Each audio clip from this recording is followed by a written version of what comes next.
Chapter 3. The Foundation and Expansion of the British Rule in India. Vasco da Gama landed in Calicut on the western coast of India. Later, at the beginning of the 16th century, the Portuguese established their power on the west coast of India. The Dutch, the British and the French traders came to India in the 17th century. At that time, the Mughals were the mighty power in India. We shall study the foundation and expansion of the British rule in India against this background. Initial activities of the European traders. Initially, the European traders carried on their trade peacefully by obtaining trade permits from the Mughal emperor. To facilitate their trade, the Portuguese, the Dutch, the British and the French trading companies had established their factories or trading centers in India. After the death of the Emperor Aurangzeb, the Mughal power began to decline. The various governors or the Subedars of the Mughal Empire started acting independently. This led to political instability in the country. The European traders exploited this situation to their own advantage. The British-French conflict. There was intense rivalry among the European powers in securing monopoly trading rights in India.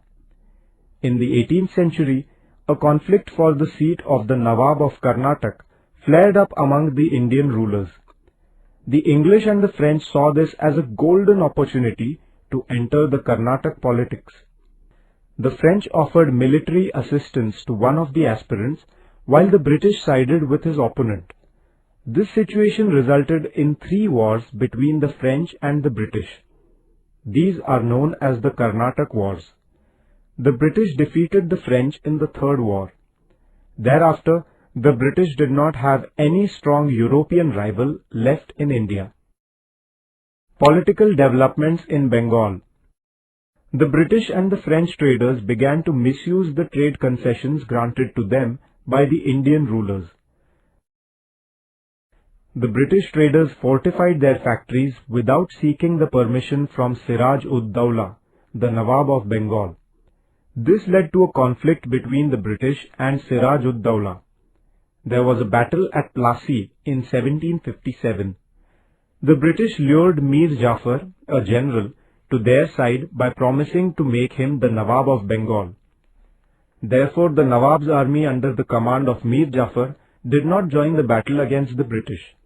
The Nawab was forced to retreat.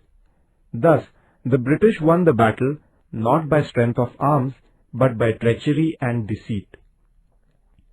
Mir Jafar became the Nawab of Bengal with the support of the British, but later, when he opposed the British, they made his son-in-law Mir Qasim the Nawab. When Qasim in his turn tried to check the illegal trade practices of the British, they brought back Mir Jafar again as the Nawab.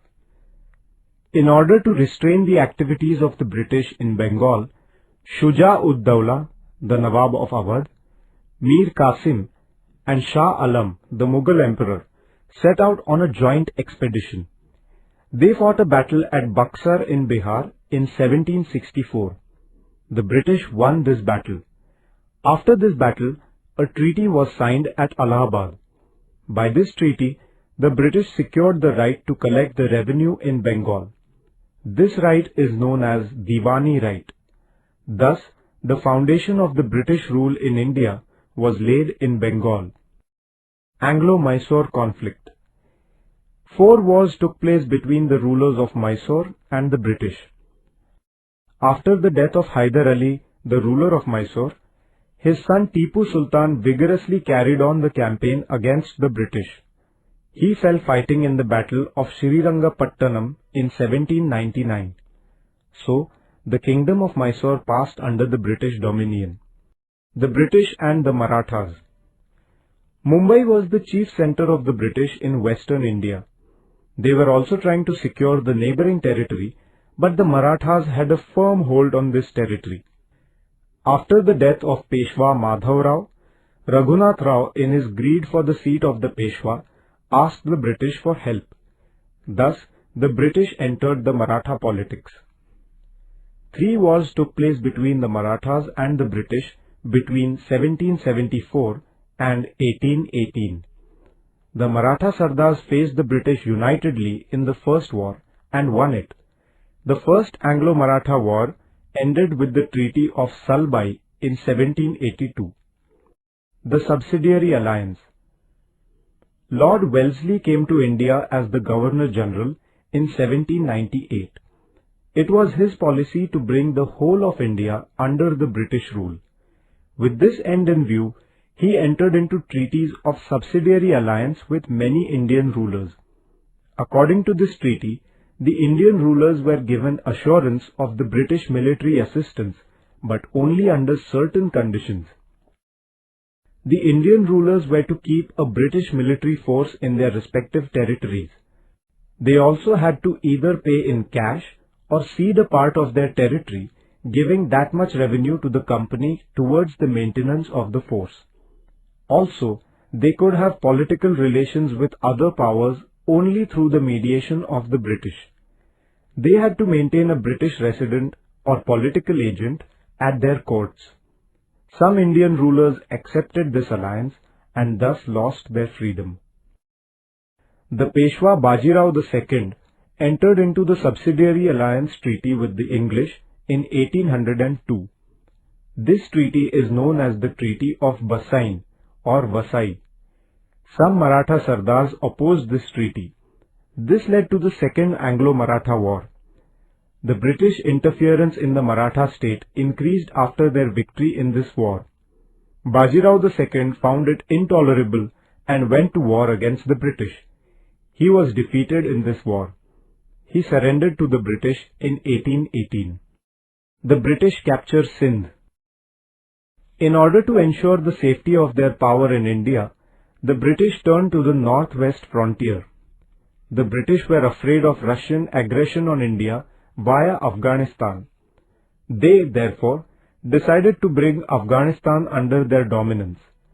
Roads leading to Afghanistan passed through the province of Sindh. Realizing the strategic importance of Sindh, the British captured it in 1843. The fall of the Sikhs. At the beginning of the 19th century, Ranjit Singh held the reins of the Sikh power in the Punjab. After his death, he was succeeded by his minor son, Dalip Singh. Dalip Singh's mother, Queen Jindan, began to rule the kingdom on his behalf. She could not, however, control the Sardars. Taking advantage of the situation, the British lured some of them to their side. Under the impression that the British would invade the Punjab, the Sikhs attacked the British. The Sikhs were defeated in this first Anglo-Sikh war. The British retained Dalip Singh on the Sikh throne. The growing influence of the British in the Punjab was hard to tolerate for some freedom-loving Sikhs. Mulraj, the chieftain of Multan, rose against the British. Thousands of Sikh soldiers joined the war against British. The Sikhs, however, lost this second war also. The British annexed the territory of the Punjab to their kingdom in 1849. Thus, rendering all the Indian powers ineffectual, the British brought the whole of India under their supremacy.